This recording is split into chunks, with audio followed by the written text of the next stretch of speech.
Hello everyone, आप सभी का स्वागत है। आज के इस वीडियो में मैं बात करने वाला हूँ बीपीएससी शिक्षक भर्ती 2023 के बारे में। बीपीएससी शिक्षक भर्ती का अभी जो बीपीएससी के द्वारा एग्जाम कंडक्ट होगी और मैथ से और रीजनिंग बहुत अहम इंपॉर्टेंट है। तो मैंने रिव्यू में प्रैक्टिस सेट लेकर आ रहा हूँ। तो मैथ का पहला प्रैक्टिस सेट है, आप वीडियो को जरूर देखें और प्रैक्टिस करें क्वेश्चन का। और मैं इंपॉर्टेंट क्वेश्चन को प्रैक्टिस कराने वाला हूँ, आपको सारे टॉपिक को मैं कराऊंगा। ठीक है, अभी मिक्स में ही करा रहा हूँ, अब धीरे धीरे आपको मैं अलग अलग टॉपिक कराऊंगा। तो आज के इस वीडियो में मैथ का मैं कुछ क्वेश्चन को प्रैक्टिस कराने वाला हूँ।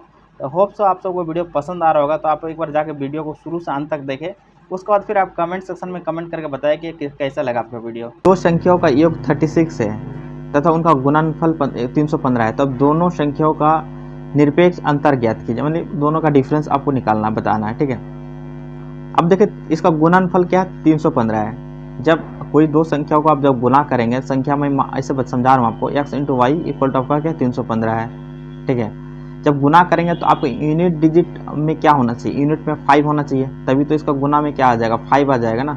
अब जैसे मान ली कोई संख्या मैं लेता हूँ 5 इंटू मैं लेता हूँ आपका 11, तब तो यूनिट डिजिट में क्या 5 दिखेगा ना। तो उसी तरह आपकी यूनिट डिजिट में क्या होगा, 5 होगा। और यदि दोस्त योग दिया हुआ उसका 36, ठीक है, योग दिया हुआ तो दो संख्याओं का योग 36 होना चाहिए और उसका यूनिट डिजिट ऐसा संख्या चूज करना चाहिए, एक संख्या का यूनिट डिजिट आपका 5 होना चाहिए। ठीक है, 5 होना चाहिए।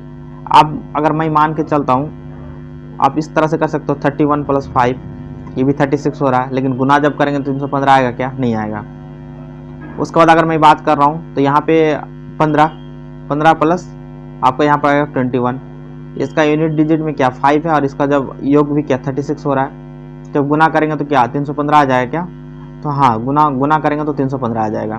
ठीक है, कैलकुलेशन कर सकते हो, x plus Y equal to 36 और x into Y equal to 315। यहाँ से कैलकुलेशन करोगे तो आपको निकल जाएगा, लेकिन मैं कैलकुलेशन में नहीं भेजना चाह रहा हूँ आपको। आप सिंपल वे में सोच के इसको सॉल्व कर सकते हो। तो दो संख्याओं का 36 है, इन दो संख्याओं को मैं ऐसे तोड़ूं कि उसका गुणनफल भी 315 आ जाए और उसका संख्या का योग भी 36 हो जाए। तो ऐसा संख्या आपको क्या क्या मिल सकता है, 15 और 21 मिल सकता है। ठीक है, 15 और 21 मिल गया, इसका अब योग भी करोगे 36 आ जाएगा और इसका गुणनफल भी करेंगे तो आप 315 आ जाएगा। आप इसका डिफरेंस पूछ रहा है तो डिफरेंस है 15 माइनस मतलब 21 माइनस 15 करेंगे तो कितना आ जाएगा, 6 का डिफरेंस आ जाएगा। तो इस क्वेश्चन का आंसर क्या हो जाएगा आपका 6 हो जाएगा, यानी ऑप्शन सी हो जाएगा। ठीक है, चलते नेक्स्ट क्वेश्चन की तरफ। यहाँ पे क्वेश्चन देखने को मिलेगा आपको 64 का स्क्वायर माइनस 36 का स्क्वायर इक्वल टू 20z दिया हुआ है। ठीक है, आप इसको कैसे सॉल्व करेंगे, आपने एक फॉर्मूला पढ़ा होगा। ठीक है, अगर आप गुना से बचना चाहते हो तो A square minus B square equal to क्या होता है आपका, A plus B into A minus B होता है। आप देखो इसको जब गुना करेंगे तो आप देखो 64 प्लस 36 क्या हो जाएगा 100 इंटू 64 माइनस 36 यानी 28 हो जाएगा ना, इक्वल टू आपको दिया हुआ 20z दिया हुआ है। ठीक है, अब जब यहाँ पे गुना करेंगे तो यहाँ पे क्या आ जाएगा 20 इंटू क्या 5 हो जाएगा, तो z इक्वल टू क्या हो जाएगा 28 गुना 5 करेंगे तो 140 आ जाएगा। तो इस क्वेश्चन का आंसर क्या हो जाएगा आपको 140 हो जाएगा। ठीक है, ऑप्शन क्या हो जाएगा सी हो जाएगा। चलते हैं नेक्स्ट क्वेश्चन की तरफ। यहाँ पे क्वेश्चन देखने को मिलेगा, वह सबसे छोटी संख्या बताए जिसे 25, 40 और 56 से भाग देने पर शेषफल प्रत्येक मामले में 13 हो जाए। ठीक है, अब देखो इस टाइप का प्रश्न मैं बहुत बता चुका हूँ आपको, आपका मतलब जो भी मैंने वीडियो बताया था उसमें बहुत टाइप का, मतलब जो अभी जो बता रहा हूँ ना सारे टाइप का क्वेश्चन आपको देखने को मिलेगा। तो 25, 40 और 56 का आप क्या करेंगे, एलसीएम ले लेंगे। 25, 40 और 56 का एलसीएम ले लेंगे। जब इसका एलसीएम जितना आएगा ना उसमें क्या करेंगे, फिर आप 13 ऐड कर देंगे। ठीक है, 25, 40, 56 का एलसीएम कितना हो जाएगा आपका 1400 हो जाएगा, नहीं 1400 हो जाएगा। ओके, 1400 इसका एलसीएम आ जाएगा और 1400 में जब 13 ऐड करेंगे तो कितना हो जाएगा 1413 आ जाएगा। तो इस क्वेश्चन का आंसर क्या हो जाएगा आपको 1413। ठीक है, इसका एलसीएम निकालने में बता नहीं रहा हूँ, आप कैसे एलसीएम निकाल सकते हो। ठीक है, आप देखो एलसीएम निकालने का जो मेथड होता है, 2-3 मेथड होता है, 25, 40, 56। ठीक है, एक तो सिंपल मेथड होता है, जैसे यहाँ पे क्या 40 है, यहाँ पे क्या 25 है, तो 5 गुना 5 इसको मैं लिख सकता हूँ, इसको 5 गुना 8 लिख सकता हूँ और इसको मैं लिख सकता हूँ क्या, यहाँ पे देखिए इसको मैं 7 गुना 8 लिख सकता हूँ।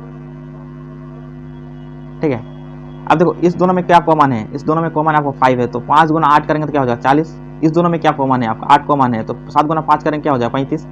तो 35 गुना जब 40 करेंगे कितना आ जाएगा आपका 1400 आ जाएगा। तो इसका एलसीएम क्या हो जाएगा 1400 और इसमें जब 13 ऐड करेंगे तो क्या हो जाएगा आपका 1413। तो इस क्वेश्चन का आंसर क्या हो जाएगा आपका 1413। ठीक है, इस तरह से आप एलसीएम निकाल सकते हैं। नहीं तो एक सिंपल जो एलसीएम निकालने का जो तरीका होता है, ये मेथड भी आपको सूट करेगा।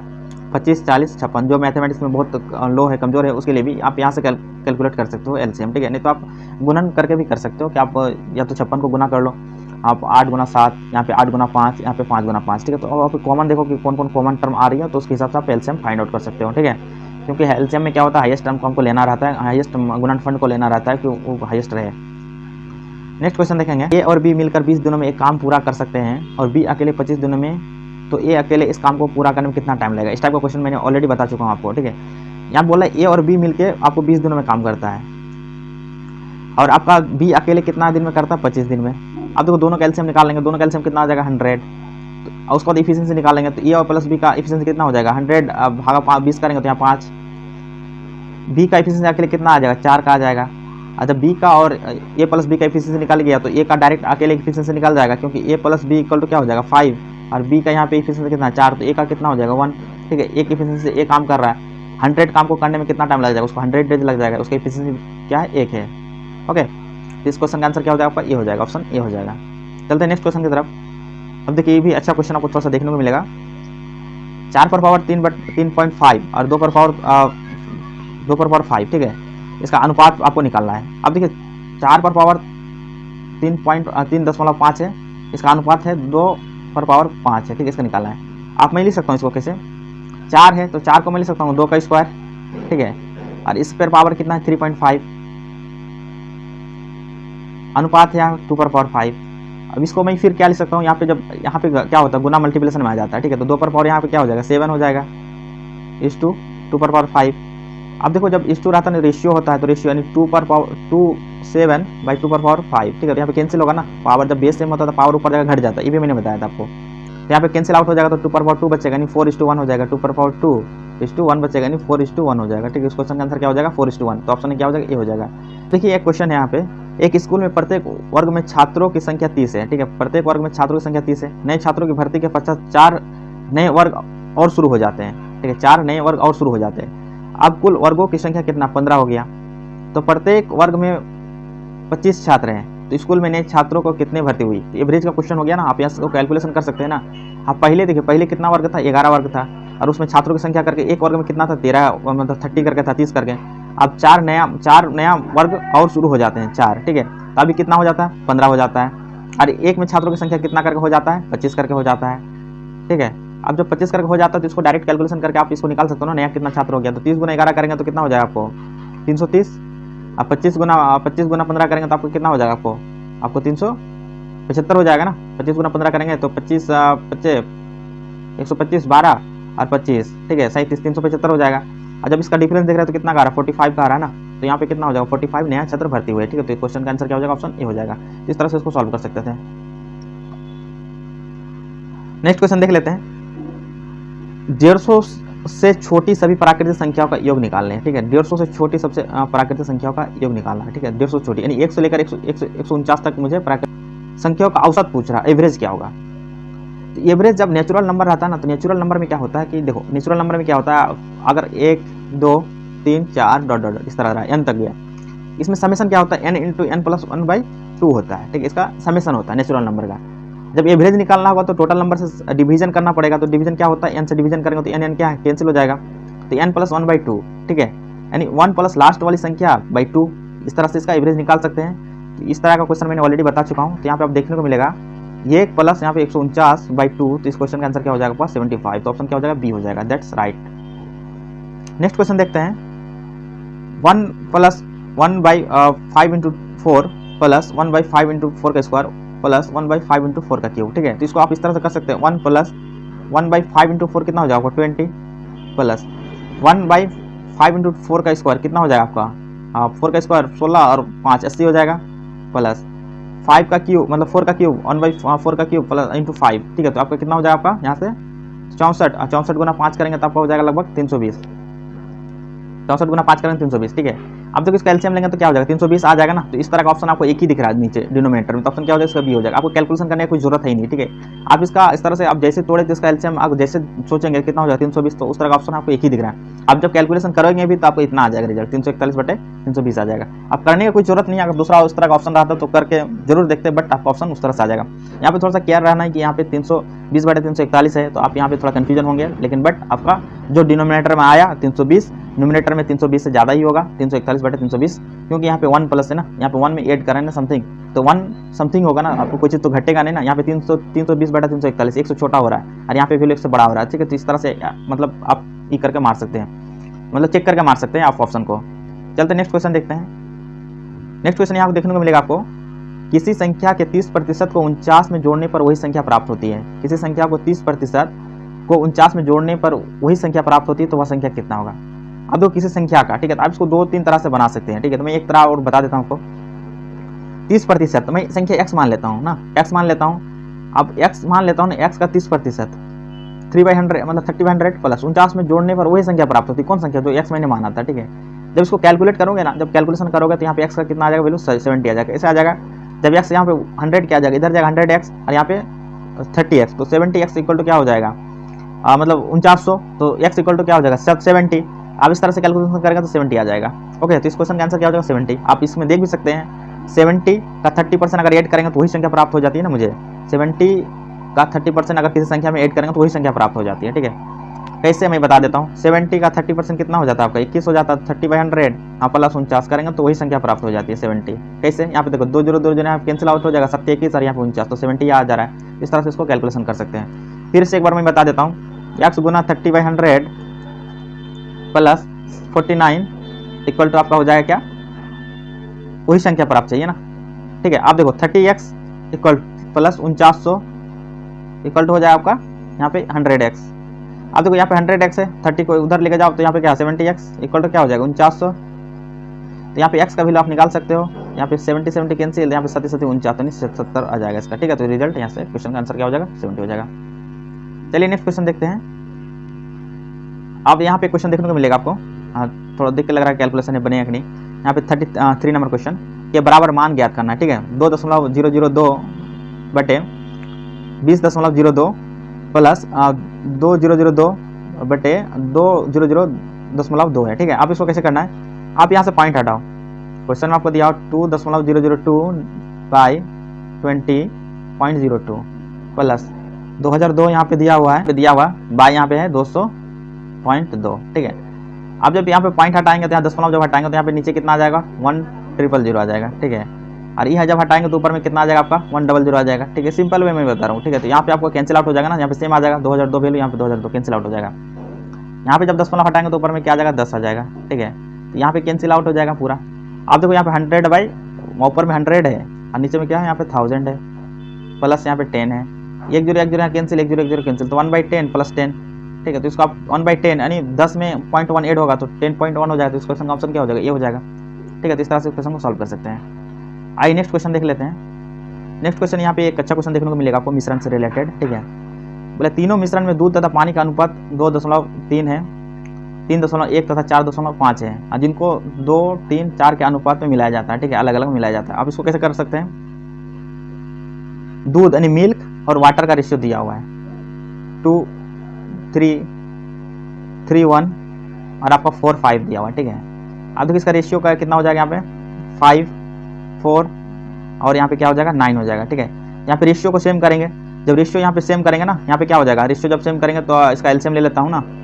जब एलसीएम लेंगे तो इसको कितना से मल्टीप्लिकेशन करना पड़ेगा आपका 9 चौके 36, 36 से मल्टीप्लाई करना पड़ेगा। इसको कितना से मल्टीप्लाई करना पड़ेगा आपको 45 से मल्टीप्लाई करना पड़ेगा, ठीक है। और उसके बाद फिर आपको इसको कितना से मल्टीप्लाई 20 से मल्टीप्लाई करना पड़ेगा।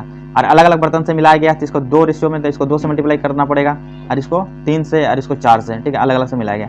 उसके बाद जब कैलकुलेशन करेंगे ना 36 गुना 2 यहाँ पे कितना आ जाएगा 72। अब 72 यहाँ पे मिल्क का रेशियो कितना है 2, तो 72 गुना 2 कितना हो जाएगा आपका 144 हो जाएगा। मैं मिल्क का निकाल देता हूँ और बाद बाकी आप वाटर का निकाल लेना, 144 हो जाएगा।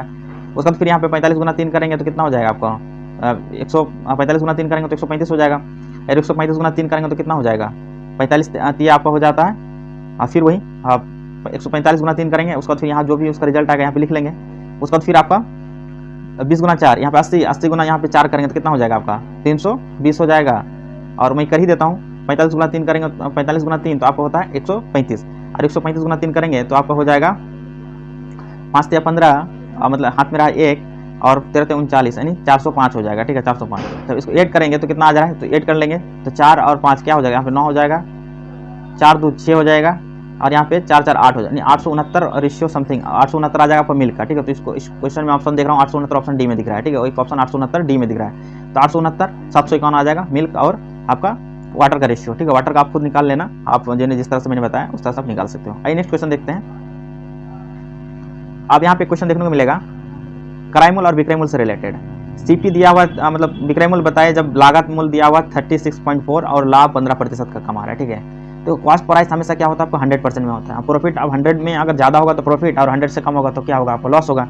अब जब बेचेंगे कोई भी चीज़ को तो 100% से ज़्यादा में बेचेंगे ना तब आपको प्रॉफिट होगा। यहाँ पे 100% का वैल्यू आपको दिया हुआ 36 आपने खरीदा है, अब बोला 15% प्रॉफिट हो रहा है, यानी 115% का वैल्यू निकालना है, ठीक है। 115% निकाल जाएगा। 115% इक्वल टू एक्स, मैंने बताया था क्रॉस मल्टीप्लिकेशन करके आप निकाल सकते हो यहाँ से। तो आप देखो इसको कैसे कर सकते हो, 115 गुना 36.4 और डिवीजन बाई क्या हो जाएगा 100।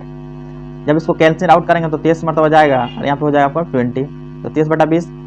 जब इसको कैलकुलेशन वगैरह करेंगे तो 23 गुना 336.4 और डिवीजन 20 से भाग देंगे तो आपको आ जाएगा रिजल्ट 41.86, यानी ऑप्शन क्या हो जाएगा, डी हो जाएगा। इस क्वेश्चन का ऑप्शन क्या हो जाएगा, डी हो जाएगा, ठीक है। चलिए नेक्स्ट क्वेश्चन, यहाँ पे आपको देखने को मिलेगा एलसीएम निकालना है। 3 पर पावर क्या 7 है, 3 पर पावर 12 है, 3 पर पावर 17 है, ठीक है। बहुत आसान क्वेश्चन है। तो इस क्वेश्चन का आंसर क्या हो जाएगा आपको 3 पर पावर 17 हो जाएगा, जो हाईएस्ट पावर होता है ना एलसीएम में। आप इस तरह इसको सोच लो ना, जैसे 2 4 8, कैल्शियम कितना होता है 8 होता है, क्योंकि 8 क्या यहाँ पे हाईएस्ट है। अब देखो इसमें क्या होता है 2 पर पावर 1, 2 पर पावर 2 और यहाँ पे 2 पर पावर क्या 3 लिख सकता हूँ ना मैं। तो यहाँ पे आपका कैल्शियम क्या होता है 2 पर पावर 3। यहाँ पे क्या डिविजिबल होना चाहिए ना, यहाँ पे 3 पर पावर 17 है तो मैं इसको 3 पर पावर यहाँ पे 17 अगर लिख रहा हूँ, यहाँ पे 3 पर पावर क्या 12 से भी डिवीजन हो जाएगा ना। यहाँ कैंसिल आउट करेंगे तो क्या हो जाएगा 3 पर पावर 5 बच जाएगा, ठीक है। तो इस हिसाब से इस क्वेश्चन का आंसर क्या हो जाएगा, ऑप्शन बी हो जाएगा 3 टू द पावर 17। बहुत आसान क्वेश्चन था आपका। हाँ, अब एक क्वेश्चन यहाँ पे देखने को मिला, थोड़ा लॉजिक वाला क्वेश्चन है। समांतर श्रेणी यानी अर्थमेटिक प्रोग्रेशन का क्वेश्चन है। इसका टर्म दिया हुआ आपका, तो बोला है 18वां पद क्या होगा। पहला पद यहाँ पे दिया हुआ आपका √2, दूसरा दिया हुआ 3√2 और जो तीसरा टर्म है 5√2, ठीक है। अब देखो इस टाइप का क्वेश्चन को बनाने के लिए यहाँ पे जो टर्म निकालने के लिए फॉर्मूला क्या होता है TN, ठीक है। TN इक्वल टू होता है आपका, आपने पढ़ा होगा first term plus n-1 total number of term into D common difference होता है, ठीक है। ये फॉर्मूला आपने पढ़ा होगा। अब देखो इसको कॉमन डिफरेंस कितना आ जाएगा √2 यहाँ पे देखो इससे इसको घटाएंगे तो यहाँ पे क्या हो जाएगा 3√2 माइनस √2, तो यहाँ पे क्या हो जाएगा 2√2 आ जाएगा कॉमन डिफरेंस। इसके बीच भी देखेंगे तो कितना आ जाएगा, कॉमन डिफरेंस सेम होना चाहिए समांतर श्रेणी में। तो 5√2 माइनस 3√2 यहाँ भी क्या आ जाएगा 2√2 आ जाएगा, यानी कॉमन डिफरेंस 2√2 का आ रहा है। अब पहला टर्म आपका क्या है आपका √2 है, तो इसमें क्या आ जाएगा, पहला टर्म आपका √2 है और प्लस √2 यहाँ पे क्या 2√2 कॉमन डिफरेंस है, और यहाँ पे क्या 18वां पद निकालना, तो 18वां -1, ठीक 18 -1 और इंटू 2√2, ठीक है। जब यहाँ पे करेंगे तो 17 गुना 2 करेंगे तो यहाँ 34 और यहाँ पे एक 34√2 और यहाँ 1√2, तो 35√2 आ जाएगा। तो इस प्रश्न का आंसर क्या हो जाएगा, T18 में यहाँ पे निकाला हूँ, तो T18 क्या हो जाएगा आपका 35√2 आ जाएगा, 35√2 आ जाएगा, ठीक है। इस क्वेश्चन का आंसर क्या हो जाएगा आपका, ऑप्शन ए हो जाएगा। ओके, आई होप आप सबको समझ में आ रहा होगा। तो अगर आप सबको समझ में आ रहा होगा तो वीडियो को ऊपर लाइक कर दें और सब्सक्राइब कर ले चैनल को, ठीक है। अब देखिए क्वेश्चन है, बहुत ही आसान क्वेश्चन है। बोला है वृत्त की त्रिज्या में 3% की वृद्धि हुई तो उसका क्षेत्रफल में वृद्धि का प्रतिशत ज्ञात करें। अब देखो यहाँ पे सक्सेशन लगा सकते हैं ना, जब भी एरिया का बात करें ना तो एरिया में क्या वृत्त का एरिया क्या होता है आपका, वृत्त का एरिया होता है पाई आर स्क्वायर। आर यहाँ पे क्या 2 बार, आर को मैं इस तरह से लिख सकता हूँ आर गुना आर, ठीक है। जब भी यहाँ पे 8% यहाँ भी बढ़ रहा है यहाँ भी बढ़ रहा है तो उसमें सक्सेशन लगा दूंगा ना, 3% बढ़ रहा है तो 3 + 3 गुना 3 बटे 3 इंटू 3/100। जैसे आपने फॉर्मूला पढ़ा होगा ना, x% बढ़ रहा है फिर y% x + y x into y/100, ठीक है। आप इस तरह से इसको क्वेश्चन को सॉल्व कर सकते थे। तो यहाँ पे आ जाएगा 6.09, ठीक है, प्रतिशत का इंक्रीमेंट हो जाएगा। तो ऑप्शन क्या हो जाएगा आपका, ये हो जाएगा, बी हो जाएगा, सॉरी बी ऑप्शन हो जाएगा। चलते हैं नेक्स्ट क्वेश्चन की तरफ। यहाँ पे क्वेश्चन आपको देखने को मिलेगा the average of 5 7 9 x 15 is 10, ठीक है। इसका एवरेज क्या है 10 दिया हुआ है। The average of 17 8 19 16 x y 4 is 12, ठीक है। एवरेज से क्वेश्चन आपको कितना 4 क्वेश्चन हो गया, आप चौथा क्वेश्चन में एवरेज से बता रहा हूँ, ठीक है। 4-5 क्वेश्चन आपको एवरेज से देखने को मिला। अब देखिए 5 7 9 x 15 का एवरेज क्या 10 दिया हुआ है, ठीक है। इसका मतलब हुआ कि सभी को कितना 10 मिलना चाहिए था ना, 10 करके मिलना चाहिए। यहाँ संख्या कितना है 5 है ना, सभी के इक्वल। एवरेज का मतलब होता है कि इक्वल डिस्ट्रीब्यूशन, ठीक है। अब 5 है तो टोटल यहाँ पे कितना होना चाहिए 50 होना चाहिए ना, संख्या कितना होना चाहिए 50, सभी का योग कितना होना चाहिए 50 होना चाहिए। तो x का वैल्यू यहाँ से निकल जाएगा 5 7 कितना हो जाएगा 12 9 21 और 15 कितना हो जाएगा 36। तो x का वैल्यू यहाँ से कितना आ जाएगा यहाँ पे 14, x का वैल्यू यहाँ पे 14 आ रहा है। उसी तरह यहाँ पे अगर देखेंगे तो यहाँ पे x का वैल्यू अगर 14 रख देते हैं, x का वैल्यू यहाँ पे 14, तो यहाँ पे एवरेज कितना है 12 करके है सबको, ठीक है। तो आप कैलकुलेशन कर सकते हो ना। अब 12 है, आप देखो एवरेज से कितना ज़्यादा है 17, 12 से 5 ज़्यादा है तो 5, ठीक है। 8 कितना कम है यानी 4 कम है तो 4 इसको दे दिया तो 1 बचा। 19 कितना ज़्यादा है 7 ज़्यादा है तो नहीं 7 और 1 8 हो गया। 16 कितना ज़्यादा है 4 ज़्यादा है 12 हो जाएगा। यहाँ पे x का वैल्यू कितना 14 कितना ज़्यादा है 2 ज़्यादा है 14 हो जाएगा। y का वैल्यू निकालना है यानी 4, यहाँ पे 4 कितना कम है यानी 8 कम है यानी 8 देना पड़ेगा। 14 में 8 दीजिएगा तो यहाँ पे 6 बचेगा। तो इस क्वेश्चन का आंसर क्या हो जाएगा डी हो जाएगा। चाहे आप इस तरह से भी निकाल सकते हो 17 8 19 16x y और y कितना टर्म संख्या हो गया यहाँ पे 1 2 3 4 5 6 7 7 संख्या हो गया। तो 7 गुना 12 करेंगे तो कितना हो जाएगा आपका 12 84 होना चाहिए। आप ऐड कर लो संख्या को, 17 और 8 कितना होता है 25 और 25 और 19 क्या हो गया आपका 44 और 44 और 16 कितना हो गया आपका 60 60 और यहाँ पे 4 कितना हो जाएगा 60 और 4 का आपका कितना 64 और x का वैल्यू यहाँ पे कितना आ रहा है 14 64 और 14 कितना हो जाएगा आपको 78 78 तो 78 में आपको 84 जाएगा 84 में 78 जाएगा तो कितना बचेगा 6 और जो कि 6 कितना y का मान आ जाएगा। इस क्वेश्चन का ऑप्शन क्या हो जाएगा आपका डी हो जाएगा। इस तरह से भी आप कैलकुलेशन कर सकते हैं। नेक्स्ट क्वेश्चन देखेंगे यहाँ पे, एक विक्रेता एक उत्पाद को लागत पर 5% लाभ पर बेचने का इरादा रखता है। यदि लाभ 120 रुपया कम हो तो 3.5% हो जाता है। उत्पाद का क्रय मूल्य ज्ञात करें। अब देखिए 5% अगर लाभ पर बेचने का इरादा रखता है तो उसमें कोई प्रॉफिट कुछ हुआ होगा, ठीक है, कुछ प्रॉफिट हुआ होगा ना। 5% आपने लाभ पर रखा होगा तो इसमें कुछ प्रॉफिट रहा होगा आपका। और बोल रहा है कि जब यदि 120 रुपया कम हो जाए तो 3.5% लाभ हो जाता है, यानी 3.5 लाभ हो जाता है। कब? जब 120 रुपया कम हो जाए। इसका मतलब हुआ कि इस दोनों का डिफरेंस आपको दिया हुआ ना, इस दोनों का डिफरेंस यानी प्रॉफिट का यहाँ पे अब रहा होगा कुछ आपका, मान के चलिए यहाँ पे रहा होगा। मैं एक्स वाई मान के नहीं बनाना चाहता हूँ क्वेश्चन को, आपको समझाने के लिए मैं मान रहा हूँ यहाँ पे एक्स, ठीक है, रहा होगा। और 120 रुपया कम में बेचा होगा तो 120 रुपया कम में तो एक्स माइनस यहाँ पे क्या हो जाएगा 120 बेचा होगा तो यहाँ पे डिफरेंस देख रहे हैं, यहाँ पे इतना का रहा होगा प्रॉफिट, यानी 3.5% का प्रॉफिट रहा होगा, ठीक है, इतना कम में। यानी दोनों का डिफरेंस यहाँ पे देखिए, दोनों का डिफरेंस यहाँ पे कितना दिया हुआ है, यानी 120 रुपया दिया हुआ है। और इसका डिफरेंस अगर बात करें तो 5 से 3.5% का डिफरेंस कितना होता है 1.5% होता है। यानी 1.5% का वैल्यू आपको पता है 120 रुपया, तो 100% का वैल्यू निकल जाएगा। 1.5 का वैल्यू कितना 120 रुपया, तो 100% का वैल्यू आपका निकल जाएगा, 100% का वैल्यू आपका हो जाएगा 100 गुना 120 बटा 1.5, ठीक है। जब इसको कैलकुलेशन करेंगे 15 × 120 तो यहाँ पे कैलकुलेशन करेंगे तो यहाँ पे आ जाएगा आपका 8000 रुपया। तो इस क्वेश्चन का प्रश्न का आंसर क्या हो जाएगा 8000 रुपया हो जाएगा, ठीक है। आई होप आप सबको समझ में आ रहा होगा। ओके, चलते हैं नेक्स्ट क्वेश्चन की तरफ। आप यहाँ पे क्वेश्चन देखने को मिलेगा, दो संख्याओं का अंतर क्या है 840 है। यदि एक संख्या का 5% दूसरी संख्या का 15% है तो दोनों संख्या ज्ञात कीजिए, ठीक है। आप देखिए दोनों संख्या का अंतर कितना 840 है, 5% है, एक संख्या का अंतर दूसरी संख्या क्या 15% है, ठीक है। एक संख्या कोई रहा होगा ना, एक संख्या कोई रहा होगा, उसका कितना प्रतिशत दूसरी संख्या कितना प्रतिशत है 15% है। मैं संख्या एक्स वाई नहीं मानना चाहता हूँ, ठीक है। आप देखो इसको जब परसेंटेज है तो परसेंटेज में कैंसिल आउट कर सकता हूँ, यहाँ पे 5 से कम 5 यहाँ पे 5 से 15 3%, ठीक है। देखो 1% रहा होगा, ये 3% रहा होगा उसका, मतलब दोनों संख्या में इसका 3 गुना रहा होगा। इसका कहने का मतलब यही है 3 गुना रहा होगा, ठीक है। आप यहाँ से आप क्वेश्चन में डायरेक्ट आंसर टिक कर सकते हैं। 3 गुना आप देखने को मिलेगा, तो ये 3 गुना हो रहा है क्या। जब ये संख्या अगर 1 रहा होगा तो ये संख्या क्या रहा होगा 3 रहा होगा, यही तो रहा होगा 3%, मतलब ठीक है 1% रहा होगा तो 3%। यहाँ पे डिफरेंस कितना का आ रहा है 3 गुना का आ रहा है ना, तो यहाँ पे 3 गुना ऑप्शन डी में नहीं देखने को मिल रहा है, ऑप्शन बी में भी नहीं देखने को मिल रहा है, ऑप्शन सी में भी देखने को नहीं मिल रहा। ऑप्शन क्या हो जाएगा इज द करेक्ट आंसर। जब इसको कैलकुलेशन करना चाहेंगे ना तब मैं बता दूँ कैसे कैलकुलेट कर सकते हैं, ठीक है। अब देखो इसका अगर डिफरेंस देखें ना तो 3% और 1% का डिफरेंस क्या 2% होगा। 2% का यहाँ पे वैल्यू आपका दिया हुआ कितना 840, 1% का वैल्यू कितना हो जाएगा आपका 420। एक संख्या निकल गया 420 और 3% वाला संख्या निकल गया आपको 1260। ऑप्शन क्या हो जाएगा ऑप्शन ए हो जाएगा, इज द करेक्ट आंसर, ठीक है। तो इस तरह से इस क्वेश्चन को सॉल्व करना था। चलते हैं नेक्स्ट क्वेश्चन की तरफ, वहां पे देखते हैं। एक क्वेश्चन आपको देखने को मिलेगा, डिविजुअल वाला क्वेश्चन है। स्टार किस छोटे से छोटे मान के लिए संख्या इतना से 11 से पूर्णतः विभाजित हो जाएगा, ठीक है। तो स्टार की जगह पे कौन सा ऐसी संख्या को आप रखें कि इस संख्या क्या पूर्णतः 11 से विभाजित हो जाए। तो 11 से जो डिविजिबिलिटी का रूल है आपको पता होना चाहिए, ठीक है। उसका रूल हम लोग देखते हैं कैसे, वाट इवन का समेशन का डिफरेंस आपको 11 से डिविजिबल होना चाहिए। आप उस तरह से अगर करेंगे तो यहाँ पे क्या 4 6 4 8, यहाँ पे स्टार है 4 5 8, ठीक है। तो यहाँ पे मैं पहले वर्ड वाला प्लेस देख लेता हूँ। तो यहाँ पे क्या है 8 4 12, 12 4 क्या 8 20, 12 8 20, अच्छा यहाँ 26 आ जाएगा। इसके बाद यहाँ पे इवन वाला प्लेस में देख लेता हूँ उसका समेशन 4, यहाँ पे स्टार के बारे में तो पता नहीं है 4, और यहाँ पे कितना हो जाएगा 4 और 5 9 प्लस स्टार, ठीक है। अब देखो 9 प्लस स्टार ऐसा संख्या डाले, या तो दोनों का डिफरेंस क्या होना चाहिए 0 होना चाहिए। तो 0 होने के लिए यहाँ पे क्या हो जाएगा 9, आप यहाँ 17 तो एक ही संख्या, तो 17 तो यहाँ फिल नहीं कर सकते ना। अब देखो यहाँ पे या तो 11 से डिविजल होना चाहिए, तो 11 से 26 माइनस कितना होना चाहिए 26 माइनस 15, तभी तो 11 आएगा। तो यहाँ पे 15 लाने के लिए कितना हो जाएगा 6 फिल करना होगा ना। तो इस क्वेश्चन का आंसर क्या हो जाएगा 6 हो जाएगा। अगर 6 अगर यहाँ पे रखेंगे तो आपको पूर्णतः डिविजिबल हो जाएगा 11 से, ठीक है। तो इस क्वेश्चन का आंसर आपका ये हो जाएगा। चलते हैं नेक्स्ट क्वेश्चन की तरफ। नेक्स्ट क्वेश्चन कह रहा है, एक आदमी ने 10% साधारण ब्याज की दर से 300 रुपये उधार लिए। उसने 1 साल के अंदर 60 रुपये का भुगतान किया, तो दूसरे वर्ष के अंत में अपना बकाया चुकाने के लिए वह कितना भुगतान करेगा। अब देखिए 10% साधारण ब्याज की दर से 300 रुपये लिया, निकालूंगा, क्यों? क्योंकि 1 साल के बाद 60 रुपये वो चुका देता है।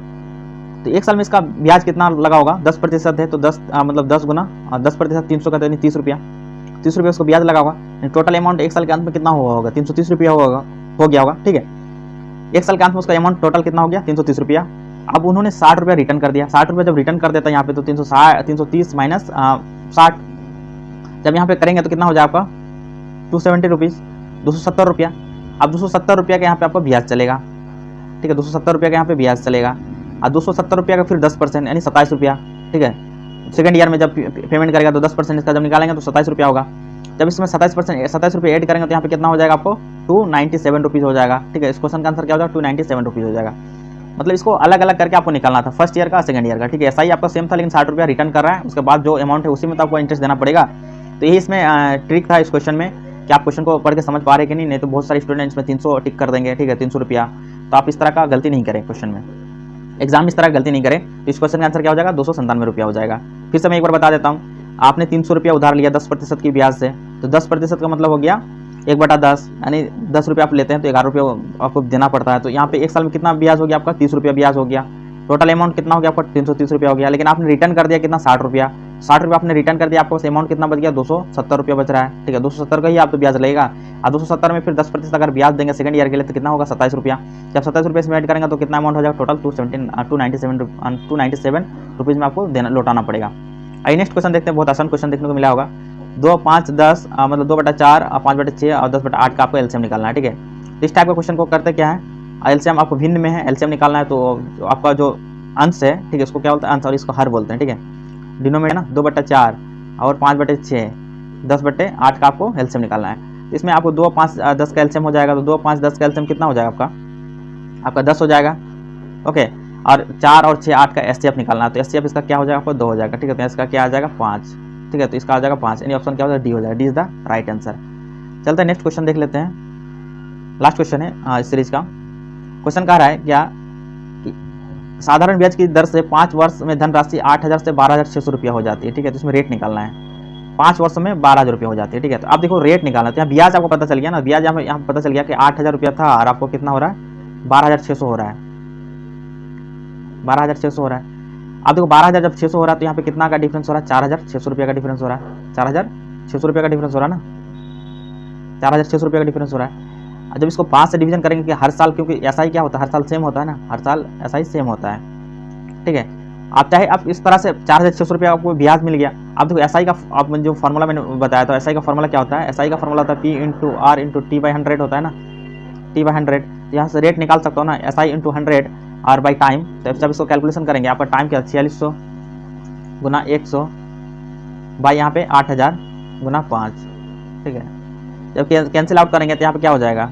2 0 2 0 कैंसिल हो जाएगा, यहाँ पे 1 0 1 0 कैंसिल हो जाएगा, और फिर आपका 8 5 40, तो यहाँ पे कैंसिल आउट हो जाएगा, तो यहाँ बचेगा आपका 46/4 बचेगा, ठीक है। यानी 11.5% हो जाएगा। इस क्वेश्चन का आंसर क्या हो जाएगा? 11.5% हो जाएगा।